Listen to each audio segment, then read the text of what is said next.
Damascus, Isaiah 17, will be destroyed. The Israelis have already signaled that if you do this, we will completely destroy Damascus. It's already on the table. The third temple will be rebuilt. The cornerstones of the temple are cut. There will be a literal third temple. They know exactly what they're talking about, and they're referencing the Nephilim. L.A. Marzulli, it's always great to have you here. And we've done several videos about Damascus, and specifically, the Bible talks about in Isaiah chapter 17 about the destruction of Damascus. You first brought this up whenever we were seeking the Lord about the year 2024, and you brought up about the destruction of Damascus. You saw that coming soon.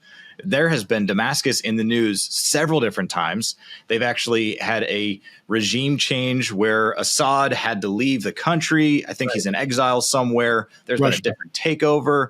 There's been so many things. There's so many times that Damascus has been in the news, and we're like, is this Isaiah 17? So L.A. Marzulli, with what has just happened with Israel now bombing Damascus, is this Isaiah 17 happening before our very eyes? I would say it's a prequel to it. It's not there because Damascus is ruined. It becomes a ruinous heap and just overnight.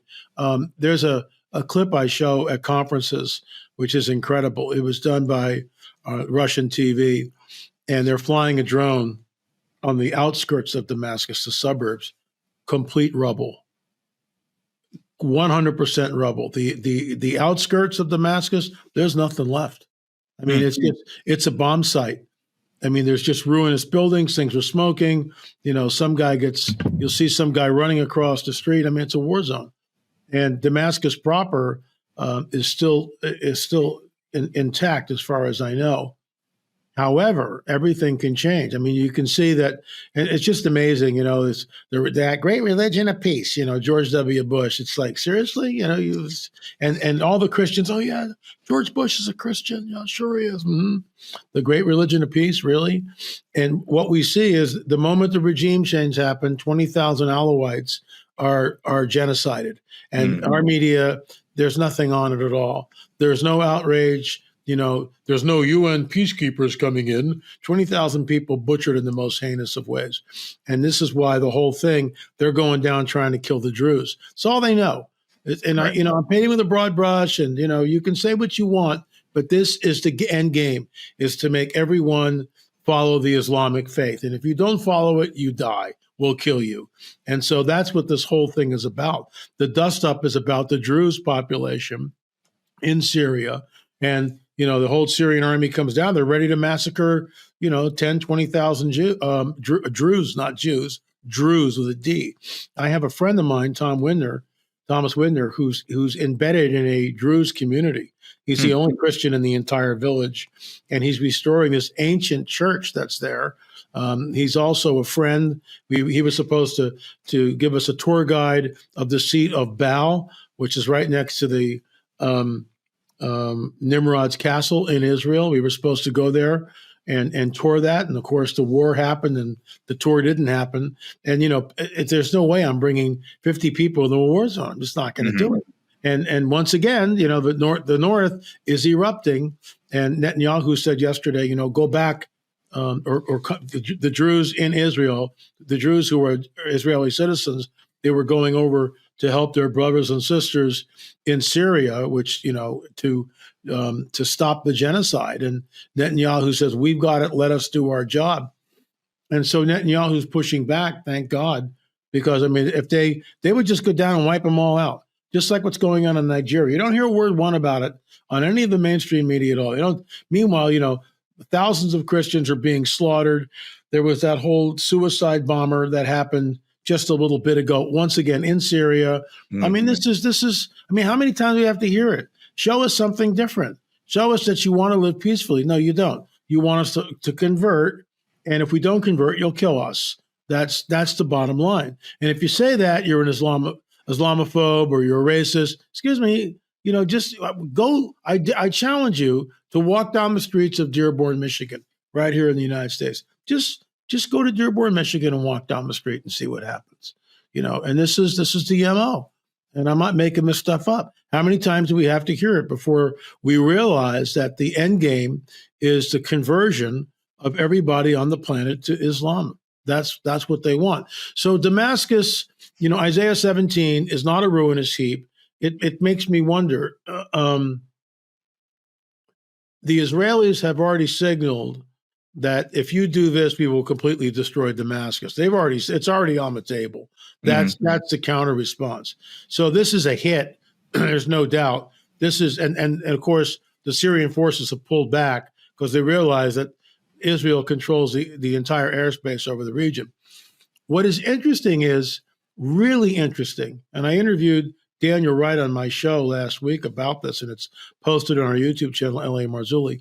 There are 5 sheikhs in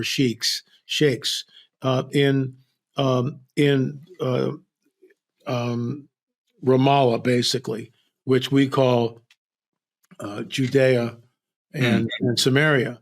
So the 5 sheikhs, and they've been there for forever. They control. It's an ancient network of clans and families and ties, and they're all Muslims. I'm not saying that they're not. They're all Arabs, and they are calling for peace with Israel. They're actually looking at going like, we've been through this, the PLO, Hamas, Hezbollah, all this nonsense. Nothing's working. Meanwhile, our guys can't work in Israel because of the blockade. They won't let them in. And I get that. There's war. Why would you let people into the country that you don't trust? Exactly. Yeah. So the sheikhs got together and wrote this, basically extended an olive branch.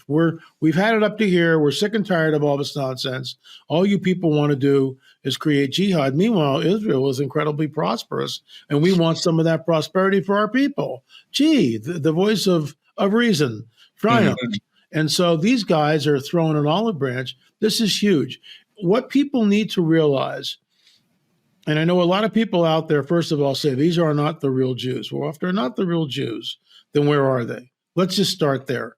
The whole idea, these are the Khazarians, and people run with this nonsense. What they don't understand is in their history, when the Jews were expelled from Jerusalem around 130 AD, so it was a couple thousand years ago almost, right? They settled in all the areas around Jerusalem, what is now Iraq and Jordan and Syria and Lebanon. There's always been this Jewish presence. So when the Balfour Declaration happened in 1917, guess what? They went into Palestine, what they were calling Palestine, what is now Israel. They flooded back in. I mean, it's all documented. It's there. So the whole idea of the Khazarian Jews, once again, it's a red herring. And here's the deal: if these were not the Jews, and we're close to the second coming of Jesus, when he comes back and his feet touch on the Mount of Olives, and that baby splits, and they look on him whom they have pierced. If these aren't the Jews, then how's that going to work? I mean, this whole thing is a straw man argument, and people run with it. Do I give Israel a blank check? Absolutely not. I don't. They're as corrupt as any other nations, perhaps more so. But they are God's prophetic timepiece. So here's the deal. If you're in the amillennial camp, if you think that all this stuff is figurative and not literal, then you can't possibly understand what's happening. Damascus, Isaiah 17, will be destroyed. The prophecies of Ezekiel 38 and 39 will happen. And here's what's interesting. With these sheikhs, and these guys are powerful people. I mean, they're not just, holding a little clan of camel jockeys. These guys are really powerful, and they've been there forever. And I hope I didn't offend anybody by using the word camel jockey, but I have a tendency to do that as of late. But the bottom line is these guys are powerful sheikhs. They're very powerful, and they can, they can change the whole dynamic here. And that's what they're doing, because everybody's had it up to here with Hamas and Hezbollah and the PLO and all this other nonsense. They just want to get along. They want the prosperity that they see in Israel. And who wouldn't? Who wouldn't want a better life for their citizens, regardless of what you believe? So here's the deal. In the Ezekiel 38 and 39 prophecy, there's not an Arab in the bunch. There were no Arabs in that conflict, not one. Not one. And people overlook that. The Ezekiel 38, 39, the leading country is Gog and Magog. And there's that hook that's in the jaw. And Gog is pulled down against his will. I'll set a hook in your jaw. He doesn't want to be doing this. Exactly where we are. Putin doesn't need this at all, but he's going to be pulled down into this thing. He's pulled down. And then Iran and Turkey. There's no Arabs there. Not one Arab in the Ezekiel 38 and 39 war. So Hmm. is Israel living in a false peace? Yeah. Not now, they're at war. But could we be looking at this false peace and the five sheikhs? This is monumental. Added to this, and most people, if you don't follow this, and if you're all millennial, none of this matters at all because it's just a coincidence. Who cares? Excuse me. The red heifer was sacrificed 2 weeks ago. There was a mock offering. This red heifer had two black hairs, so it was disqualified. But they did a test run on this thing. Mm-hmm. And they show footage. Here's the thing burning. We're going to collect the ashes. We're going to do the whole thing. The cornerstones for the Temple Mount are already cut and are ready to be put in place. Folks, for those of you who look at the Bible and say, well, it's really not literal. Well, is Jesus being born in Bethlehem, the prophecy that we read about, is that figurative or literal? So why is it that we all accept that as literal? But when we look at the rebirth of Israel, that doesn't really matter. Replacement theology. The Jews, well, these aren't really the Jews. We make every excuse possible. Meanwhile, the red heifers are happening. Meanwhile, the cornerstones for the temple are cut. There will be a literal third temple because the Antichrist has to go into the literal temple and declare himself God. So if a temple's not built, the Antichrist can't do that. See where I'm going? So the moment and Augustine brought all this in the 4th century. It's all figurative. It's all, we allegorize everything, spiritualize everything. No. It's literal. There is an Antichrist. He will go in to the rebuilt temple. The red heifer sacrifice will happen. The temple will be rebuilt. Ezekiel 38 and 39 will happen. So this is where we are. And, I watch this stuff like a hawk, and I report on it on my own channel. I know you do. And I get a lot of my news from you too. And so there's times where I find things and I send them over to you and I'm asking you, LA, what do you think about this? Or, vice versa. And it's always very interesting to see what is happening in the world. Cause I appreciate so much that you do take the word of God literally. And you're not just saying this is going to happen in spirit. This is going to happen in real life, as the Bible talks real about. Time. And as you were talking about the fulfillment of Israel becoming a nation again, and these people coming back to the land, with the whole people, other people are saying that's not the real Jews. Well, where else in history has a desert, barren land come back to life? After, and that was only after 1948, whenever the people, the Jewish people really started coming in Aliyah, and you see the land actually coming back to life. If you did not know, the Dead Sea, which is dead, there's no life in it. It is full of salt. It's about 33% salt. You can't swim in there. It gets so thick with salt that you kind of just float. But there are freshwater springs that are bubbling up. Yeah, out of nowhere. Out of nowhere in this Dead Sea. And the Bible talks about that the Dead Sea will come back to life. So what we're seeing right now, if you don't believe that these are the Jewish people that are real Jews, then why are these signs happening that the Bible says are going to happen when the real Jews do come back to the land? But I find it very interesting that Netanyahu and the IDF is defending a people group that is not Jewish. Exactly. They are Druze. What's your thoughts with that, LA? Well, I honestly think that, the Israelis remember the Holocaust. And I actually wrote about this in the new book, The Waiting Room. But I believe, and I know I'm going to get a lot of feedback on this, you will too. Go to Revelation 9, and it talks about the souls under the altar. Mm-hmm. And all those souls under the altar are those who are martyrs. They died for their faith. Well, it doesn't say whether they're Jewish or Christian, does it? It just says the martyr. So if you're a Jew and you don't know Jesus, but you're rounded up by the Nazis and you're killed, you're a martyr. And why are you being martyred? Because you're Jewish. I believe, and I know I'm going to get a lot of negative feedback on this, but think what you want to think. If you're a Calvinist, let us know in the comments. So give us that negative feedback. Yeah. Here we go. But I believe that the souls under the altar are all the martyrs, both Christian and the ones who died whose lives were taken from them in the Holocaust. They're martyrs. I mean, what else are they? So circling back to the question, never forget, you talk to any Jew that has lost a family member in the Holocaust, and that doesn't go away. That they don't tuck that back. That's always there, and that's why never again.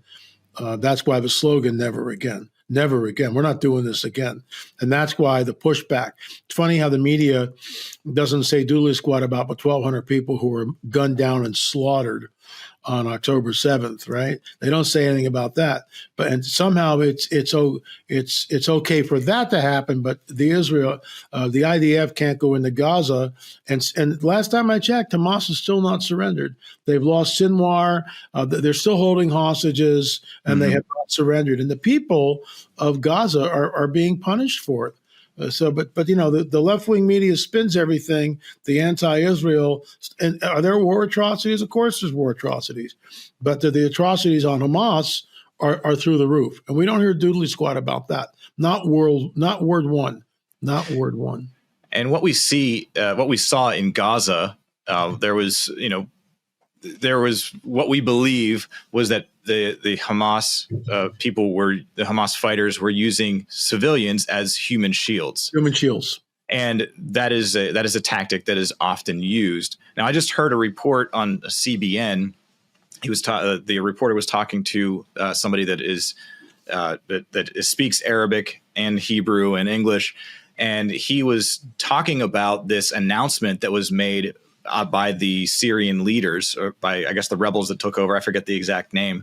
And what he translated was that the leader said, don't make the mistakes that we did on the beach, or don't make the mistakes that we've done in other places. But, because whenever you are recording and broadcasting that you are killing and decapitating people, you actually bring more attention negatively against us. So they said use human shields, put your weapons into residential areas and use that, but don't, do all these things, shave their heads, cut their beards, behead them, but don't broadcast it. They're like actually telling their own troops to do that, or to not broadcast that now. And so it was very interesting to hear that. So that those similar tactics that we've seen in Gaza, or we're seeing now up in around Damascus, and with with them going after the Druze people, it's very demonic. And so it's, I know we've talked about this before, but those Nephilim spirits that have never been deposed, right, we are seeing the negative fruit from that right now.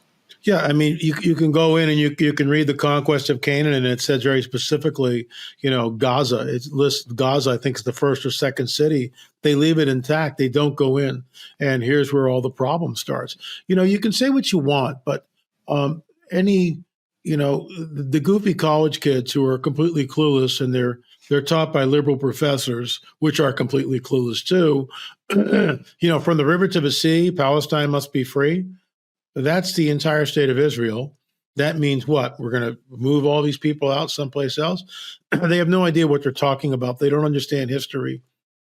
They don't understand that the entire modern day Middle East was created out of nothing in 1917, when the Turks, who had sided with Germany during World War I, Germany lost the war. So the Brits and the French came up and took the Ottoman Empire, which had been ruling for 400 years, and created the modern states of Iraq, Syria, Lebanon, Jordan, and Palestine, which is Israel. The Balfour Declaration gave that little tract of land, and it was this big at one point, this big, and then they shrunk it, and then they shrunk it again.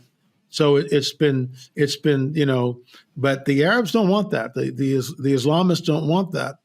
In 1928, I think, I had a replica of a pamphlet that was created by the Grand Mufti of Jerusalem.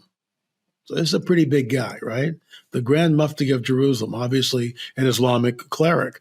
And this little pamphlet talked about the Temple Mount. And this is written by the Islamic cleric, who stated on the record that we all know that the Temple Mount was built. This is the Temple of Solomon. We did not do this. This is the holy site of the Jews. It's like right there, right there. So what do you do with that? Well, we're just going to rewrite history and create this whole, ridiculous idea. The third temple will be rebuilt, and the Al-Aqsa Mosque does not have to be destroyed. And what people don't understand is that when and we talked about this, when they were doing the trade for the hostages and all this other stuff, there was a big banner, a six-fingered fist, 6 fingers, not 5, 6 fingers. Al-Aqsa, we are the flood. They know exactly what they're talking about, and they're referencing the Nephilim.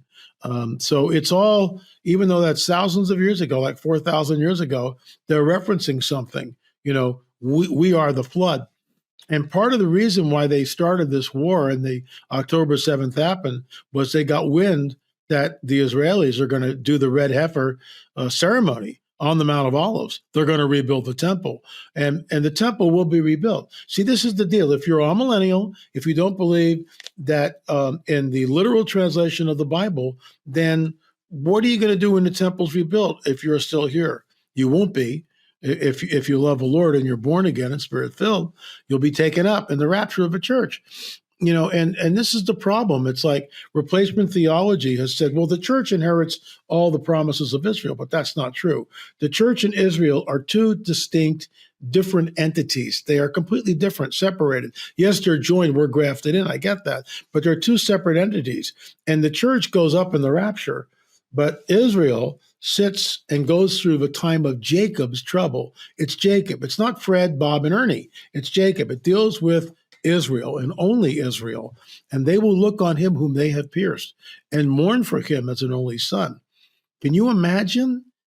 Can you even imagine the 7-year tribulation, and you're gone through this and you're hiding out in Petra and whatever, and Jerusalem's a complete surrounded by all this stuff, and finally, the heavens open up, right? And this heavenly army and all the armies of the earth have been collected on the Valley of Armageddon, Valley of Megiddo. And they're there and they're looking up. Why do the nations rage? And the heavens open up, and out of the heavens comes this army. They're all on flying white horses. And in the front is the leader. And out of his mouth comes this sharp sword with which to strike the nations. And all he does, we watch, all he does is he just stops holding them together. And all these armies collapse and they just bleed out.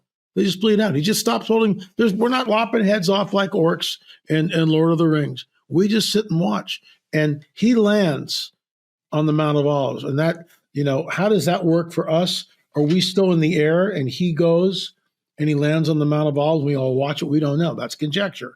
The Bible doesn't tell us, but we're there with him. The armies are still there. So are we still in the air and he goes down and then we surround the Mount of Olives? Because when he lands, that baby splits in two. And then the entire nation of Israel will look on him whom they have pierced. What does he do? Does he hold up his hands? Does he show the wound in his side? He's dressed in a robe dipped of blood. I mean, this is how I think. This is where I travel. Mm-hmm. What's that look like? I've got a little snippet in the book of Revelation. But then, some people go, you're not supposed to add anything to scripture. Excuse me, I've been given a mind to think and wonder. And I'm not saying this is what's going to happen, but it could be. It's conjecture, but we know he lands, so where's the army? Are they on the, where are we stationed? And they will look on him and they will mourn for him. Think about this, as an only son.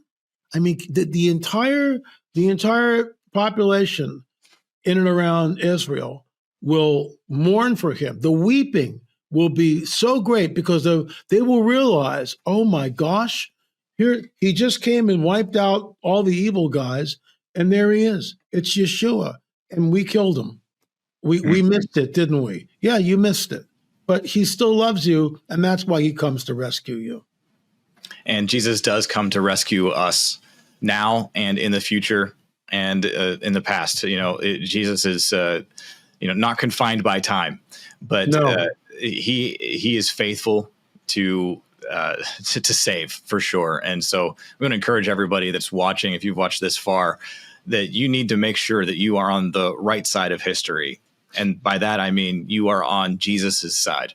So let us know in the comments if you want to come to know Jesus and be on that right side of the army. with that. But LA, we've been talking about Damascus. We've talked about a lot of different things. I feel like this is an episode on your channel of prophecy, politics, and the supernatural. And so thank you so much for taking the time to share with us here on Charisma Media. It's always an honor, John. Thanks for having me on. Appreciate it.